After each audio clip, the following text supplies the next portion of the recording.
মই সেউজীয়াৰ মাজলৈ আহিছোঁ আৰু আপোনালোককো দেখুৱালৈ সেউজীয়া ধাননি পথাৰ সেউজীয়া মানুহৰ মনবিলাক সজীৱতা আনে মনৰ আৰু নিজেও সেউজীয়াৰ মাজত মনটো বিলীন কৰি দিওঁ আৰু আপোনালোকক দেখুৱাই যাওঁ যাতে এই সেউজীয়াৰ মাজত আপোনালোকে ৰঙীন হয়। ইয়াৰে সেউজীয়াবিলাকৰ প্ৰতিটো উদ্ভিদৰ ৰন্ধে ৰন্ধে খেতিয়কৰ ৰক্তবীজ সোমাই আছে আৰু সফল হ'লে এদিন খাব পায় মানুহে আৰু খুবেই ধুনীয়া লাগে সেউজীয়াৰ মাজত। আপোনালোকেও এনেকৈ সেউজীয়াৰ মাজলৈ আহিবচোন। এয়া চাওকচোন কি সুন্দৰ প্ৰাকৃতিক সৌন্দৰ্য। এয়া মই এবাৰ ৰাস্তাটো দেখাই দিছোঁ, আমি অহা ৰাস্তাটো। এয়া পানীৰ প্ৰভাৱ আছে আৰু কি ধুনীয়াকৈ বগাকৈ বগলী বহিছে ববচা বনত। উৰি গ'ল বগলীটোৱে।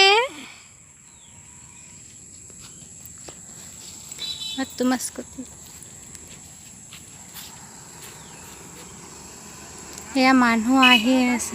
হেমাংগীয়ে মোবাইলত ব্যস্ত, মোক বা আৰু কেতিয়া উঠাই ঠিকনা নাই আৰু, পেলাই চেলাই নিদিলে ৰক্ষা আৰু।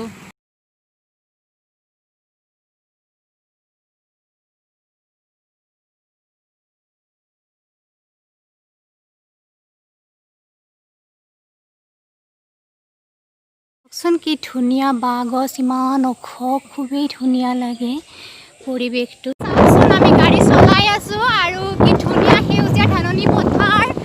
আপোন পাহৰা হৈ যাওঁ আমি এইবিলাক দেখিলে। কংক্ৰিটৰ চহৰৰ পৰা ওলাই আহি গাঁৱৰ মাছ কৰি দিলোঁ আমি। খুবেই ভাল লাগিছে গাঁৱৰ পৰিৱেশ।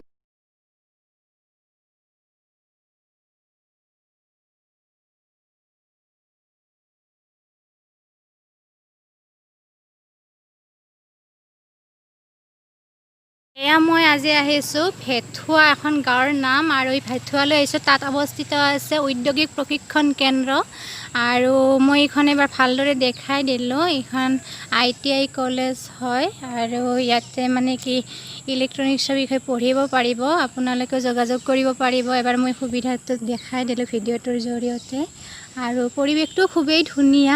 এয়া চাওকচোন আকাশখন কি ধুনীয়া, পশ্চিমে বেলিটো গৈছে মাৰ যাবলৈ। কি যে ধুনীয়া লাগিছে আকাশখন আৰু আকাশৰ সেই ৰঙীন পোহৰ। এটা নদী আছে সৰু, এই নদীটোত পৰিছে, কি যে মনোমোহা দৃশ্য।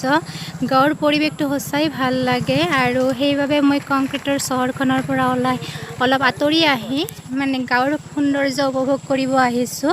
এয়া চাওকচোন নদীৰ সৰু নদী, এইটো নাম তুৰকুনি নদী। মোৰ ভণ্টিজনী চাবলৈ ওচৰলৈ গৈছে আৰু ময়ো এবাৰ গৈ তাত অকণমান চাওঁ আৰু তাৰ সৌন্দৰ্য উপভোগ কৰোঁ আৰু মোৰ লগত আপোনালোকেও কৰি যাওক।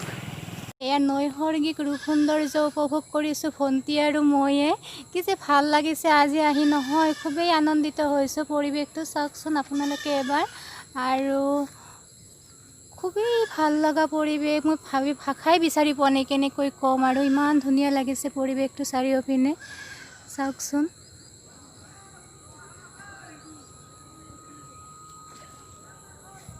মই চাৰিওপিনে দেখাই দিলোঁ।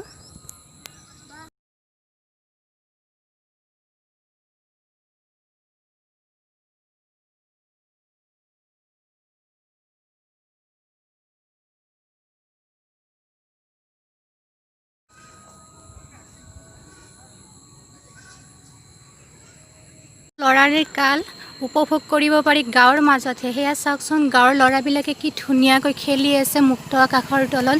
কিন্তু কংক্ৰিটৰ মহানগৰবিলাকত নোৱাৰি, ফ্লেটত বান্ধোন হ'ব লগা হয়। কি যে দুখময়। মুক্ত পৃথিৱীত থাকিলে মনো ভাল লাগে। সেইকাৰণে চাওকচোন খেলপথাৰ, এইখন ইমান ডাঙৰ খেলপথাৰ, তাত খেলি আছে আৰু এয়া মই পানী ভাল পাওঁ খুবেই, সেইকাৰণে পানীৰ ওচৰলৈ আহিছোঁ। এবাৰ আপোনালোকক পানী দেখাই দি আছোঁ।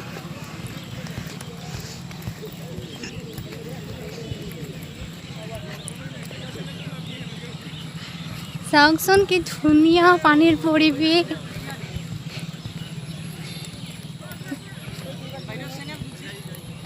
কি যে ধুনীয়া এয়া পানীৰ পৰিৱেশ, খুবেই ভাল লাগে। চাওকচোন এবাৰ চাৰিওপিনে। হয় চেনেলতে দিম আৰু। কি যে ধুনীয়া, আপোন পাহৰা হৈ যায়। কি যে ধুনীয়া পানীৰ পৰিৱেশবিলাক আৰু মই সঁচাই পানী ভাল পাওঁ পানী পালে মই পাগল হৈ যাওঁ সেইকাৰণে মই পানীৰ মাজলৈ আহিছোঁ আৰু এবাৰ মই চাৰিওপিনে দেখাই দিওঁ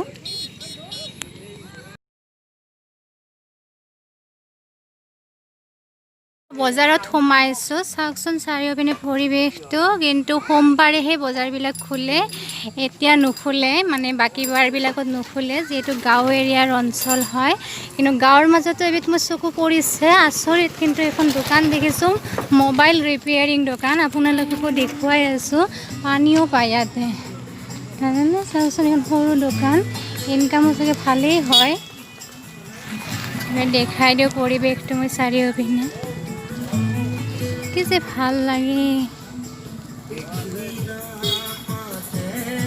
এয়া গাঁৱনো মাইলৰ খুঁটি দেখিলোঁ সেইকাৰণে মই ভিডিঅ'টোত দিলোঁ তাত লিখা আছে আমদ এয়া মোৰ ভণ্টিয়ে ভাগৰি ভাগৰি বহিয়ে গৈছে চাওকচোন কি অৱস্থা আৰু এতিয়া পকৰা খাব সুধিছে 10 টকাত কেইটা দিয়ে 10 টকাত 10টা দিয়ে বোলে এয়া বাইদেউজনীয়ে পকৰা বিক্ৰী কৰি আছে